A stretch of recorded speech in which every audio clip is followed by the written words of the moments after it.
ఎక్కడ తపస్సు చేయమంటావు? అక్కడ ఉంది మధువనం, యమునా ఒడ్డున, అక్కడ ఉంది తపస్సు.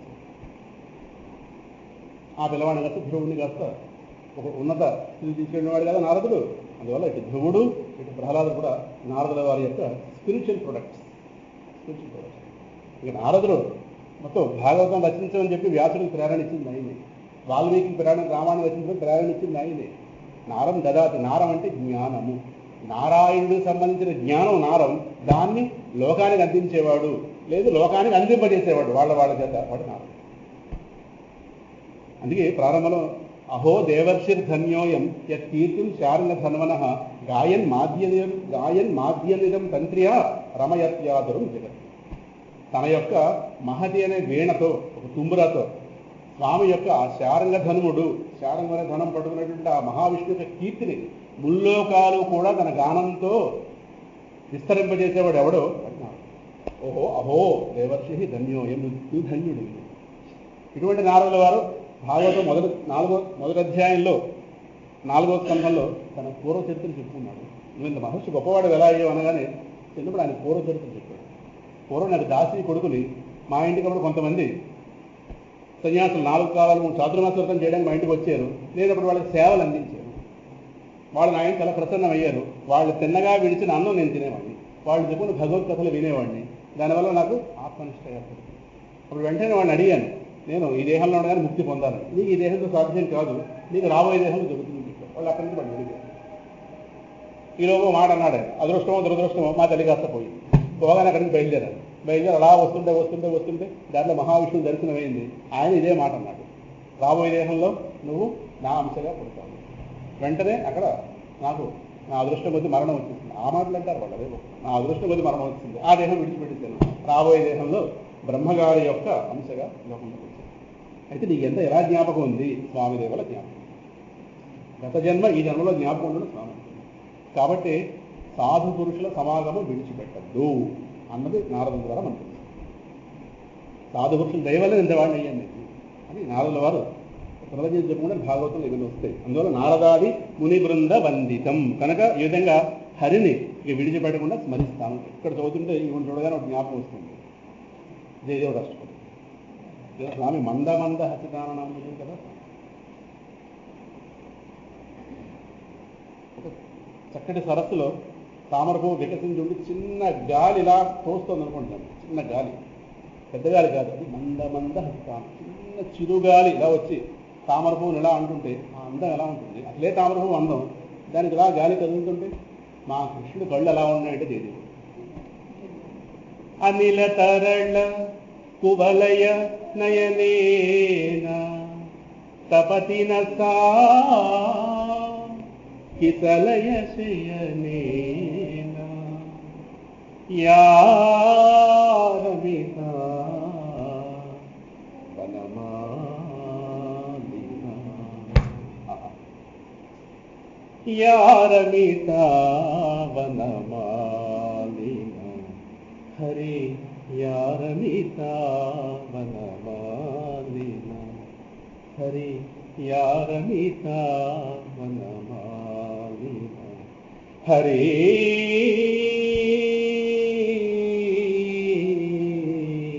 యారమిత వనమాలిన అనిల తరళ కువలయ నయనేన తపతిన సా కిసలయ శయనేన వికసిత సరసిజ లలిత ముఖేన వికసిత సరసిజ లలిత ముఖేన స్ఫుటతి నసా మనసిజ విసికేన యారమిత వనమాలిన హరి యారమిత వనమాలిన హరి యారమిత వనమాలిన హరి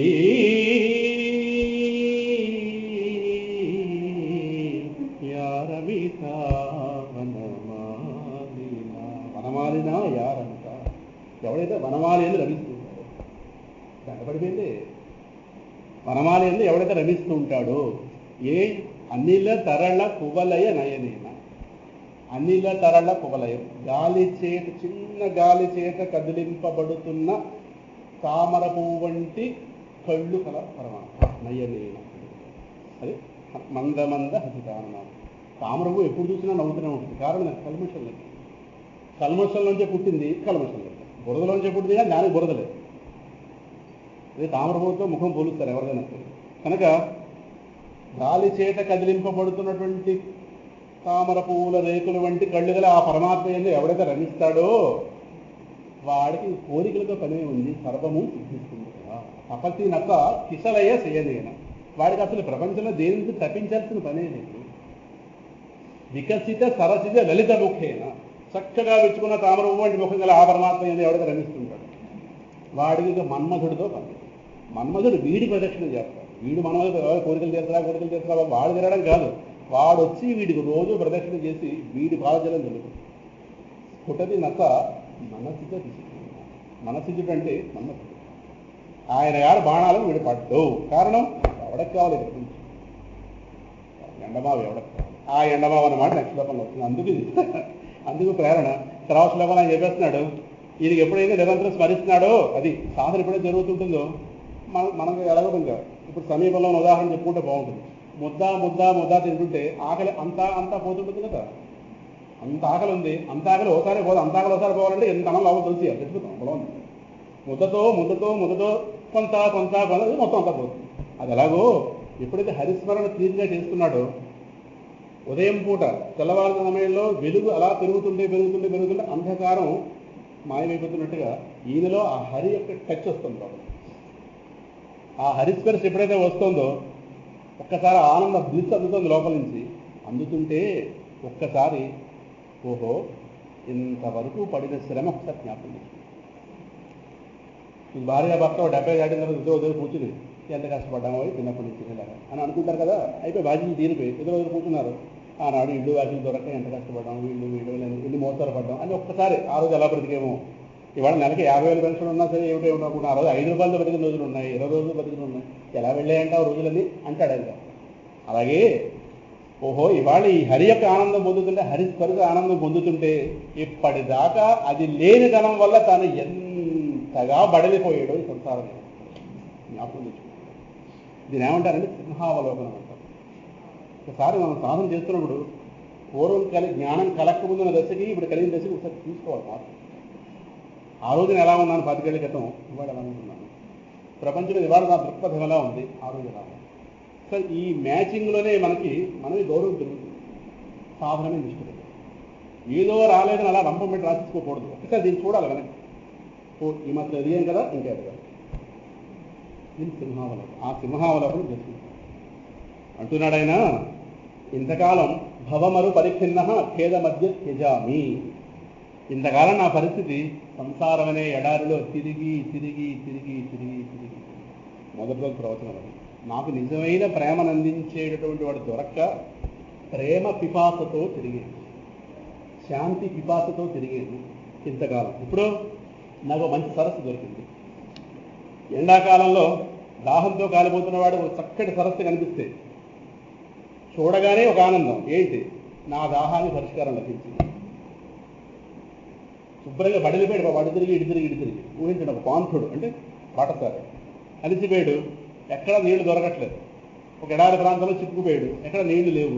అలా వెళుతున్న సమయంలో ఎవడో ఒక దారిలో కనిపించాడు. ఏంటి ఎక్కడికి వెళ్తుందో, నాకు నీళ్లు కావాలంటే దాహంగా. ఇలా వెళితే సరస్సు వస్తుంది కొంత దూరం. ఈయన గారు ఇటుపక్క వెళ్ళబోతున్నాడు. అటుపక్క వెళ్తే మళ్ళీ సరస్సు కావాలన్నా ఇటుపక్క వెళ్తే మళ్ళీ ఎడారే. ఒక జంక్షన్లో నిలబడ్డాడు. ఒక రైట్ పర్సన్ అక్కడ అప్రోచ్ అయ్యాడు సత్పురుషుడు. ఇటుపక్క వెళ్ళు, కొద్ది దూరం వెళితే సరస్సు వస్తుంది. దాని పక్క నుంచి ఒక దావ ఉంటుంది. ముందు నీళ్లు తాగు, దాహం తెచ్చుకో. ఆ పక్క నుంచి వెళితే ఒక గ్రామంలోకి వెళ్ళి నగరంలోకి వెళ్తాం. ఇదే వెళితే ఇలా ఎడారి ప్రాంతం అడగలుగుతూ ఒక అడవి ప్రాంతంలో వెళ్ళిపోతున్నా, ప్రమాదంలో పడ్డావు అని ఇటుపక్క. అదృష్టవశాత్తు మాట విన్నవాడు కాస్త అటుపక్క వెళితే ఇంత బడలేక ఒక్కసారి ఆమాదంలో సరస్సు కనిపించగానే ముందు మనకు ఆహ్లాదం వస్తుంది. ఓహో నా బడలకి ఉపాయం దొరుకుతుంది. వెళ్ళగానే ఏం చేస్తాడు? ఓ గెంతు గెంతాడు. అసలు చూపిస్తాడు ఆ శ్లోకంలో అంతా. ఒక గెంతు గెంతి ఎంతగానే ఆ శరీర స్పర్శ మొత్తం నీటి స్పర్శ శరీరానికి అనగానే బడలికి మొత్తం పోతుంది. కానీ దాహం లోపల ఉండిపోయింది. అందులో ఉన్న జలం తీసుకుంటాం. ఆ మూడు చెప్పడం మనందరినీ హరి అనే సరస్సులో ముంచుతుంది ఈ శ్లోకము సందేహం. అందుకే ముకుందమాల సజీవము. కులశేఖరుడు శ్లోకాల రూపంలో ఉన్నాడు. ఇప్పుడు అందరం గెద్దుతాం అందులోకి. కరచరణ సరోజే ఆ సరస్సు యొక్క ఆ సరస్సు అనే అందులో దాని ఏదో వర్ణన ఉంటుందిగా. ఇది మామూలు సరస్సు కాదు, హరి అనే సరస్సు. ఆ హరి అనే సరస్సులు ఏమిటి ఉన్నాయి చెప్తాడు. కరచరణ సరోజే. సరే నేను ప్రీతిగా పాడుకుంటాను, నాకు ఇష్టం. కరచరణ సరోజే కాంతిమత్ నేత్రమీనే శ్రమముషి భుజవీచి వ్యాకులే అగాధ మార్గే హరిసరసి విగాహ్య ఆపీయ తేజో జలౌఘం భవమరు పరిఖిన్న ఖేదమద్యత్యజామి.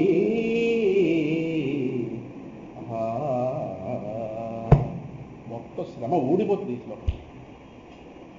శ్రమ మొత్తం మానసిక శ్రమ, శారీరక శ్రమ.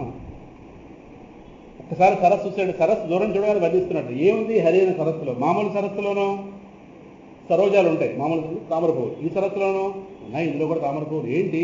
స్వామి యొక్క కరములు చరణములు, ఆయన చేతులు తామరపువ్వులు, పాదాలు తామరపువ్వులు. ఇటువంటి తామరపువ్వులతో కూడింది. ఇంకా కాంతిమత్ నేత్రమీనే. ఇంకేముంటుంది సరస్సులో? చేపలు ఉండాలి కదా, మీనే. మీనంటే చేపలు ఉండాలి. చేపలున్న నీరే శ్రేష్టం. ఎన్ని చేపలు ఉంటే ఆ నీళ్ళలో కొట్టుకుని తినడం కాదు, ఎన్ని చేపలు నీళ్ళలో ఉంటే ఆ నీరు అంత శ్రేష్టం. ఎందుకంటే చేపలు మురికిని తినేస్తాయి. ఎక్కువ చేపలున్న నీళ్లు మనకి క్షేమం. ఎక్కువ మంది సత్పురుషులు ఉన్న సమాజం క్షేమం. సత్పురుషుల సమాజంలో చెడని హరించేస్తారు వాళ్ళు పెంచుకున్నాను. సత్పురుషులు చేపల వంటి వారు. సత్పురుషులు పెరిగిపోతే ఏమైపోతే అందరూ భక్తులు అయిపోతే అందరూ భక్తులు అయితే లోకం బాగుంటుంది. వీడికి అర్థమైన భక్తి ఏంటి? ఇంకో రకమైన భక్తి, డబ్బులు దిగుపోవడం. ఇది కాదు భక్తి అంటే. అందరూ ఇంటికో కులశేఖరాల వారు ఉంటే ఈ దరిద్రం ఎక్కడుంది ప్రపంచంలో? అందరి సంపదలు అందరికీ అవుతాయి. ఎవరికి కొరత ఉండదు, కోరిక ఉండదు. రెండు ఉంటాయి ప్రతివాడికి, కోరిక ఉండదు, కొరత. కోరిక లేని వాడికి ఎంత కొరత ఉన్నా అసలు ఆ కోరికే భారం. కొరత భారం కాదు, కోరిక భారం. ఆలోచిస్తే అర్థమవుతుంది. వాడికి కొరత ఉన్నా కోరిక లేకపోతే వాడికి అన్నపోతే పడుకొస్తుంది భోజనం సంగతి. కోరుకున్నవాడిని అమ్మవారు పట్టించుకోండి. వీడే ప్రయత్నం చేసుకుంటాడు కదా, ఇక ఆవిడకి వస్తుంది, ఎవరికోసం వస్తుంది? గణపతి కావిగడ్డ వాసిష్ఠ గణపతి ముని గారు తమిళనాడు ప్రాంతంలో భాగంగా యాత్రలు చేస్తూ ఒక రాత్రి ఆయన ఎక్కడ భోజనం దొరకలేదు. ఒక ఆలయం ముందు పడుకుంటుపోయారు నీరసం కొద్ది. అమ్మవారు బయటకు వచ్చి పాయసం పడుకుంది. జరిగింది ఇది ఆ క్షేత్రంలో. మన దృష్టి ఆవిడ రాయి, కానీ బాబా అక్కడ ఆ భక్తుడు తిండి లేక పడుకుంటుపోయాడు. ఆవిడ ఉరుకుంటుందా? ఒక చీకటి సమయంలో, అర్ధరాత్రి సమయంలో ఆ ఊరు వెళ్ళారు. ఎవరింటికి వెళ్తాం ఇంత అర్ధరాత్రి కనుక మరి ఏం చేస్తా, నీరసంగా ఉంది, ఆలయం గట్టు మీద పడుకుని వెళ్ళాం. అలా పడుకుంటూ పోతే ఆవిడ గోమా. సామాన్యుడా గణపతి, కావ్యకంటే వాసిస్తున్నాం, అమ్మవారు పాయసం పడుతుంది. గణపతి సామాన్యుడా ఏమన్నా? కాబట్టి రమణుడు పక్కన కూర్చోబెట్టుకున్నాడు. నాయన గారు అని పిలిచింది. అందుకు సమాచారం ఏం కాదు. ఉమా సహస్రం లాంటి గ్రంథం రాయాలంటే కావ్యకంటే వాసిష్ఠ గణపతి మనం రాయాలి. ఆ ఇద్దరికీ చెల్లిందంటే అన్నదమ్ములు ఇద్దరు. ఆ అన్నదమ్ముల దగ్గర వచ్చారు మళ్ళీ గణపతి రమణుడు, అంతే కదా. అందువల్ల ఇందులో చేపలు కావాలి కదా. ఇందులో చేపలు ఏంటండి? స్వామి యొక్క కాంతితో కూడిన నేత్రాలే చేపలట. హరిని మొత్తం ఒక సరస్సుగా చూపిస్తాడు, దేహాన్ని సరస్సుగా చూపించాడు. కాంతివంతమైన నేత్రాలు ఉన్నాయి కదా, ఆ నేత్రాలే చేపలట. కరచరణాలు సరోజాలట. ఇంకా భుజవీచి వ్యాకులే. తాత్పర్యం చూడండి. చిన్న చిన్న తరంగాలు ఉంటాయి సరస్సులో, పెద్ద ఉండవు, చిన్న చిన్నవి. ఇదేంటి? స్వామి భుజాలే తరంగాల్లో ఉన్నాయి. ఇలా కలుపుతున్నట్టు భుజాలు కాదు, దాంట్లో తరంగాల కింద కనిపిస్తున్నాయట. ఏమంటే ఆ సరస్సు ఏమైనా దిగచ్చా? మో అగాధ మార్గే. పురుషులకే అర్థం కాదు. నీకు ఎన్ని నీళ్ళు కావాలో తీసుకుని వెళ్ళిపో, కానీ ఎంత ఉందో కొలవకు. వేదాలే కొలిచి అనిపిస్తాయి. అనంతమైన పరమాత్మ. నదిలో ఎంత నీరుంటే మనకెందుకు అంటే కొలత చూసి తాగుతామా? అక్కడ మన దాహం తీసుకొస్తాం. కొలిచే ప్రయత్నం చేయదు. అగాధం, అగాధం ఎంత లోతుందో, విస్తారం అగాధం. ఇది అనంతమైన వాడు కనుక అటువంటి హరిసరస్సి. ఆ హరి అనేటువంటి సరస్సుని విగాహ్య. ఒకసారి చూసాను దూరం నుంచి, గబ్బా గబ్బా గబా ముందండి, విగాహ్య ముందు. మునగ్గానే సగం శ్రమ పోయింది. చూడడంలో కొంత పోయింది, వెళ్ళి మునగడంలో కొంత పోయింది. తర్వాత దాహం లోపల ఉందిగా, శరీర శ్రమ పోయింది. మరి కంఠంలో ఉన్న శ్రమ తేజో జల ఊఘం. మామూలు నదిలో నీళ్లుంటాయి, హరి అనే సరస్సులో జ్ఞాన జలం ఉంటుంది.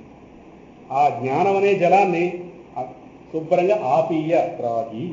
చిన్నప్పుడు స్కూళ్ళల్లో దాహం వేస్తే కొళాయి దగ్గర నీళ్ళు తాగేవాళ్ళు. కొళాయి వైపుకుని తన చేయబడుతుంది ఇలా తాగేది గబగబా తాగితే దాహం. మరి ఏం చేస్తాం? దాహం తీరకపోతే ఆకలైనా భరించదు కానీ దాహం భరించలేదు. అందుకే ఒక మనిషికి ఏకకాలంలో నీరు అన్నం అవసరమైతే ఏది ముందు ఇవ్వాలి? నీరు ముందు ఇవ్వాలి. నీరు వెంటనే బ్రతికిస్తుంది మనిషిని, ముందు లేపుతుంది, తర్వాత అన్నం. నీరు ప్రాణం నిలబెట్టింది, ప్రాణకారకం నీరు, తర్వాత అన్నం. అదే సమయంలో మనిషికి ఒకే సమయంలో ప్రాణము నీరు అన్నం అవసరమైతే ఏది ముందు ఇవ్వాలి? ప్రాణం ఇవ్వాలి. ప్రాణం పోతున్నాడు, ప్రాణం పెట్టకుండా నీళ్ళు ఇచ్చే వాడు ముందే పోతాడు. అందులో ఏది ఇవ్వాలో జ్ఞానం ఉండాలి, ప్రయారిటీ ప్రతి చోట. అలాగే ఇక్కడ జ్ఞానం అనే జలం, ఏ హరిలో జ్ఞానం అనే జలం ఎందుకుంది? నీకు ఉంటే ఉంది, నీకెందుకు? ఎందుకో తర్వాత చెప్తాను. అజ్ఞానం అనే దాహం లోపం ఉంది. ఈ అజ్ఞానం కారణంగా దాహం పెరిగిపోయింది. నేను కోరుకుంటున్న ప్రేమ ఎవడిస్తాడు నాకు? ఎవడిస్తాడు? ఇలా ప్రేమ కోసం, నిజమైన ప్రేమ కోసం ఎదురు చూశాను, తిరిగాను, శుభ్రం తాగాను. తాగి ఈ తాగడం వల్ల నాకు ఏం జరిగిందంటావేమో, ఇంతకాలం భవమరు పరిఖిన్న. ఇది మనకు ఎట్లా అవుతుంది? సంసారం అనే ఎడలో తిరిగి ఆయన గారు బడలేట, మనం బడలేదు. ఇంకా బడలేక ఆయనకు వచ్చింది. ఏది ఈ బడలేక కాదు, ఈ అన్నం ఈ బడలేక ఈ కూడా కాదు. అజ్ఞానం అనే దానివల్ల బడలేక ఆయనకు వచ్చింది. ఆయన గారికి అదృష్టం బాగుండి, ఎప్పుడైతే పరమాత్మను ప్రేమతో వెతుకుంటామో సత్పురుషుడు జీవితంలో వస్తాడు. దిక్కు చూపించేవాడు వచ్చి తీరుతాడు, వాడే వస్తాడు ఆ రూపంతో. వెతుక్కోవడం ప్రారంభిస్తే చాలు, దిక్కు చూపించేవాడు, గుర్తింపజేసేటువంటి వాడే గురువు వస్తాడు. వాడు ఆ టైంలో అప్పుడు వస్తాడు. అర్థమవుతుంది. వెతకడంలో సత్యం ఉంటే, వెతకడంలో నిష్ట ఉంటే, వెతకడంలో నిజమైన ప్రేమ ఉంటే ఎప్పుడు వాడు ఎంటర్ అవుతాడు అనుకుంటాడు. గురువు కోసం మనం బరిగట్టక్కర్లేదు, వాడే వస్తాడు. వాడు వస్తేనే మన దగ్గర ఉందా. మనం వెతుకుంటే కాని వాళ్ళందరూ వెతుకుంటుంటాం. కానీ రైట్ పర్సన్ పరమాత్మ నిర్ణయిస్తాడు మనం. సో అక్కడ సత్పురుషుడు వచ్చాడు, ఇతర పక్కన వెళ్ళగానే జరిగింది కదా.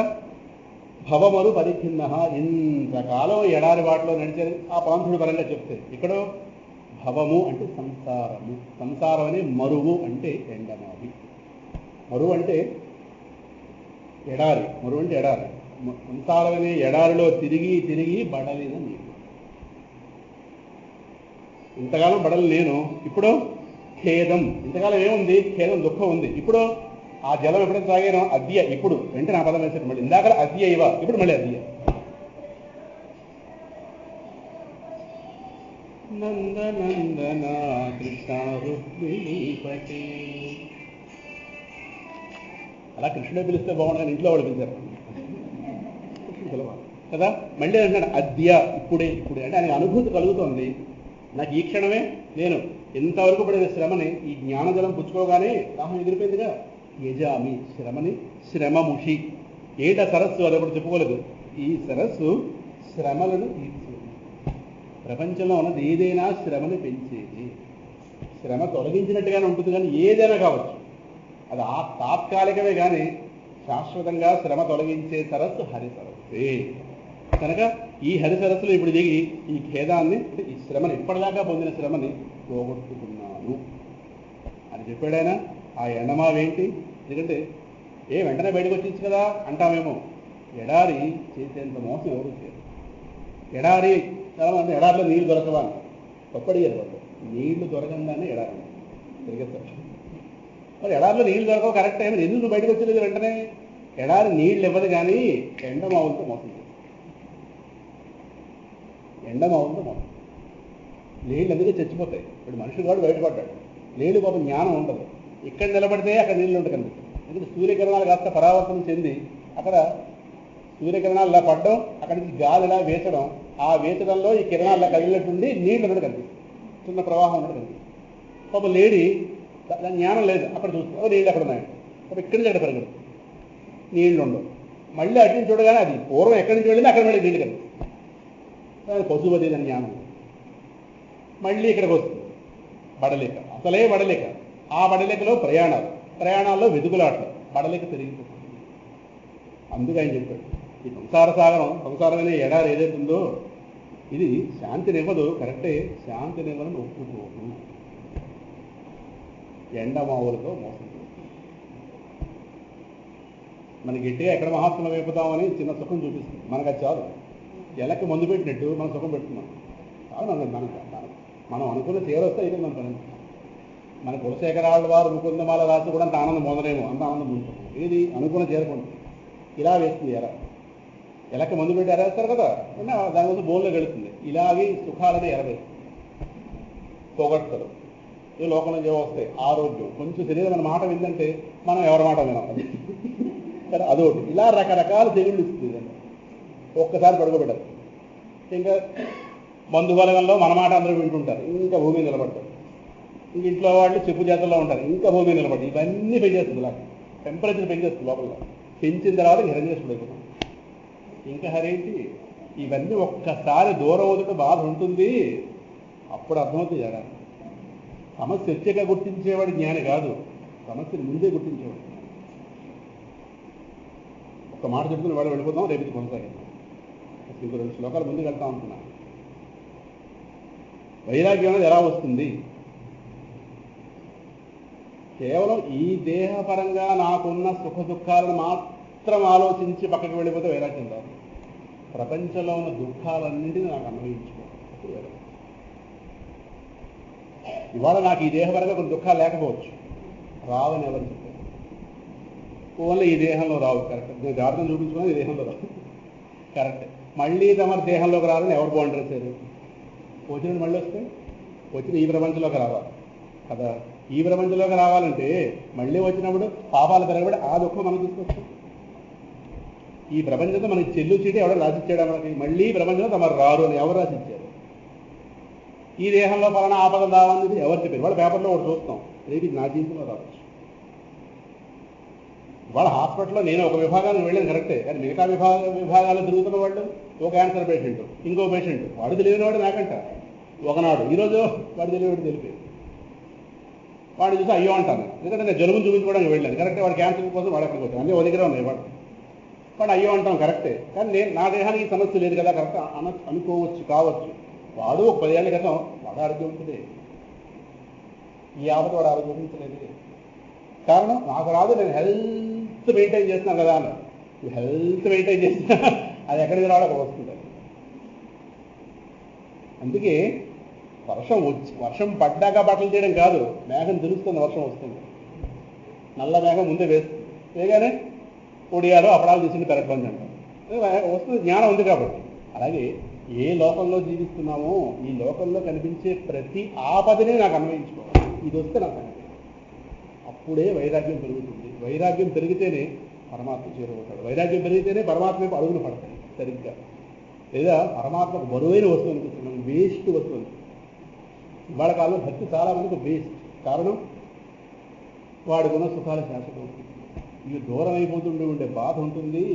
అందుకు చెప్పేది ఇందాక నిమిత్తానందము నిర్నిమిత్తానందం. అందుకు చెప్పేది చాలా వాటిని సుఖమిస్తాయని వెళ్ళి వెతుక్కున్నాను, ఎండమావులో నీళ్లు వెతుక్కున్నట్టు.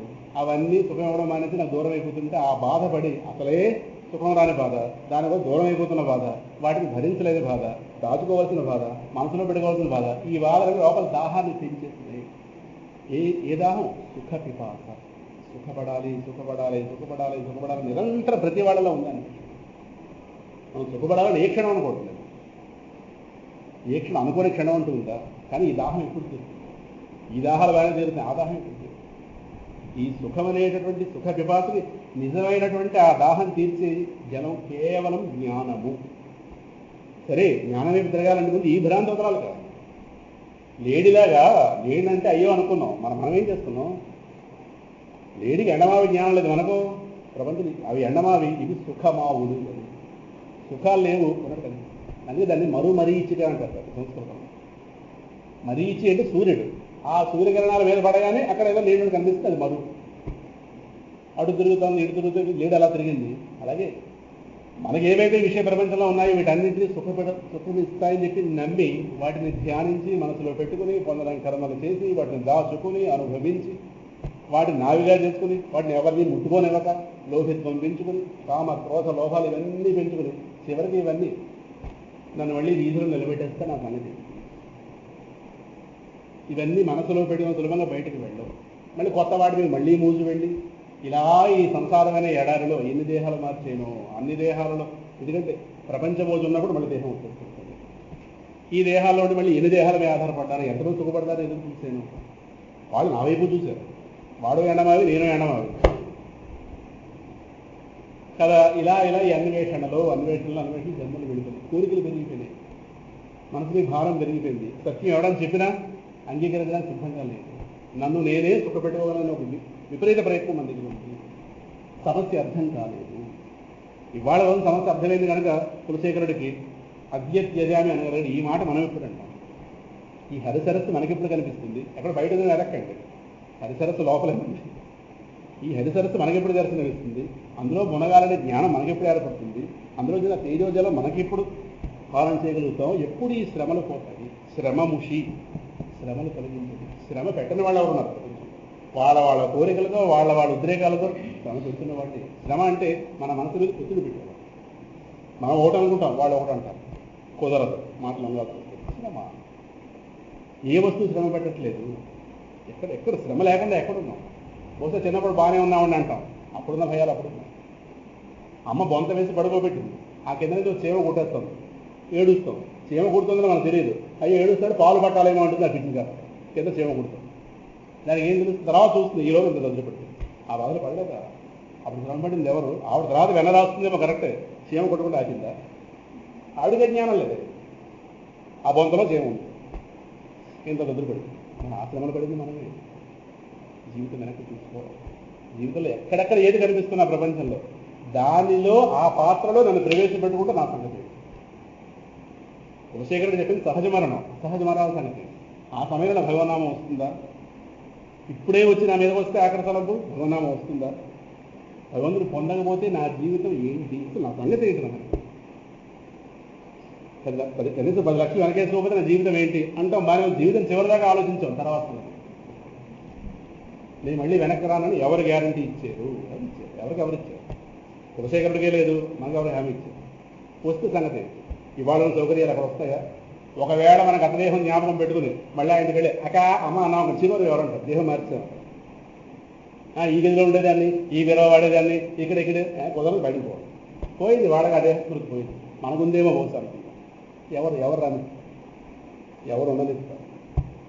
అందుకే నా ఒంటరితనం నాకు అర్థమైతేనే దీన్ని చెప్ప పెట్టుకుంటాను. నేనేదో 10 మంది మధ్యలో ఉన్నాను, వెలిగిపోతుంటే 10 మంది ఎవరు ఎండమావేని తేలినాడా? వీడి దగ్గర రాడు. అదే గుర్తుపెట్టు. ఈయన గారితో పెద్ద సమస్య ఏంటంటే రెండో వ్యక్తి ఉంటే ఈయన రాడు. ఈయన వచ్చాడంటే రెండో వ్యక్తి పని ఉండదు కనుక అది ఈయన సమస్య. 10 మంది ఉన్నారు మా ఇంట్లో, 11వ వాడిగా ఉండు, కుదరదు. ఆయన అవమానపరిచినట్టు అవుతుంది. మీ ఇంటికి భీముడిని పిలిచి ఏదో మామూలు వాడు పెట్టే భోజనం పెడితే వాడు అవమానపరచడం అవుతుంది, బాధ పెట్టడం అవుతుంది. వాడు ఎవరు అనుకుంటున్నారు? ప్రపంచాన్ని నియమిస్తున్నాడు. వాడిని పట్టుకున్నాక రెండో వ్యక్తి పని ఏంటి? వాడి స్థానం గమనించాలి కదా మీరు. మా మనసులో ఎన్నో ఉన్నాయి, నువ్వు పక్కన ఉండడు. మరి నేనే ఉండాలంటే పక్కన పెట్టండి. ఇది ఆయన సమస్య. ఇది ఏ అత్తగారు ఏ మామగారు ఇలా ఉండడు. ఈ అత్తగారు కదా తెలుసు. సరే, స్వస్తి ప్రజాభ్య. చాలా విలువైన శ్లోకం, 10వ శ్లోకం ఇచ్చాడని. జీవితం ఒక మలుపు తిరుగుతుంది. ఇక్కడి నుంచి మనసును తీర్చిదిద్దుకుంటూ వెళ్తాడు. రాజా కులశేఖరుడు ఏం కలిగిస్తారో రేపు రోజు మళ్ళీ ప్రయత్నించారు. పిల్లలు విచ్చేసినందుకు కృతజ్ఞత. స్వస్తి ప్రజాభ్య పరిపాలయంతాం న్యాయేన మార్గేణ మహిం మహిషాః గోబ్రాహ్మణేభ్యః శుభమస్తు నిత్యం. లోకాః సమస్తాః సుఖినో భవంతు.